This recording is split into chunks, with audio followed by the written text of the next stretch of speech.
Feelings are often misunderstood, and a lot of effort goes into distracting our kids and even sometimes ourselves from our feelings.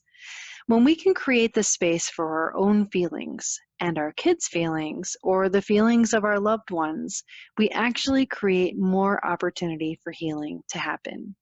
I'm Rebecca Thompson Hitt, and this is the All Relationships Can Heal podcast. Today is Time and Tuesday, and we're talking about feelings and what they have to do with healing. We've been exploring my 8 guiding principles, and today we're ready for guiding principle number 6. Principle number 6 says that all individuals have a right and responsibility to learn to express their feelings appropriately. Feelings allow us to connect to our own internal guidance system. We all need to learn how to handle our feelings, how to express what is going on inside of us, and to communicate our feelings to someone else without hurting ourselves or anyone else. Many of us have learned unhealthy patterns of expressing or not expressing feelings. We need to learn how to do that if we haven't learned it already. Our loved ones may not know how to do it either. That may be because they are children and they're learning, or with someone who is older who was taught that feelings aren't okay or that inappropriate expressions are okay. Feelings in and of themselves are normal and healthy. They help us know when something isn't right and when things are good. And feelings are a huge part of healing our relationships. We connect with each other in the healing space through our feelings, not just in our heads and our thoughts. When we can align our thoughts, our feelings, and our body sensations and integrate our experiences with one another, healing happens.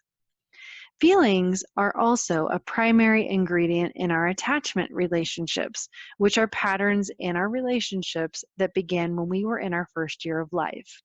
How our feelings were handled as young children has a big impact on what we expect in our relationships and what we expect of ourselves with regard to showing or sharing our feelings, and how we feel about others showing or sharing their feelings. What do you think of when you think of feelings, an appropriate expression? Do you hold your feelings back in certain situations or with certain people, and why?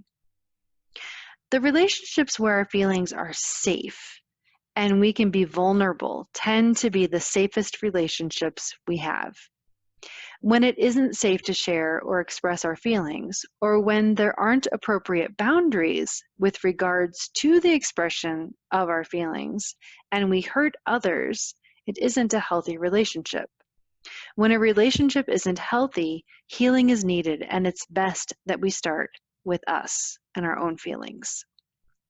Creating a safe space for feelings doesn't mean that you have to listen to everyone's feelings all the time. However, when a relationship needs healing, consider starting with creating space for your own feelings, or finding someone who can really listen to your feelings and see what shifts. Healing Story Circles, as mentioned in yesterday's podcast, can be a great place to start to find a safe space for your feelings. Find someone, perhaps your partner or a friend, who can listen to you and your feelings. Create a safe space where you clearly request that they don't try to solve the problem, but just give you space to share and reflect. Some people are way better at this than others, depending upon their own early experiences and their subsequent experiences. Conversely, you can use James Pennebaker's research to write about an experience you had, including your thoughts and feelings about what happened. I would also add what you're feeling in your body. But James Pennebaker's research found that those who wrote only about their thoughts didn't feel any better than those who didn't. Those who wrote about only their feelings felt worse, and those who wrote about their thoughts and feelings felt better and improved on every measure of health and well-being they looked at. And that benefit lasted for at least 6 months. This writing, by the way, was only 10 minutes a day for a week, if I recall, so not a long-term situation. It really underscores the importance of including your thoughts and feelings as part of your healing. So today, can you take 10 minutes for yourself and your feelings? Whether you find someone who feels safe enough for you to share something, or you take 10 minutes and write about your thoughts and feelings, take a time in for yourself and see how it feels to you. And please share your experiences with me. I would love to hear. I'm Rebecca Thompson Hitt, and you've been listening to the All Relationships Can Heal podcast. I'll be back tomorrow for Wisdom Wednesday and Respectful Boundaries. Talk to you then.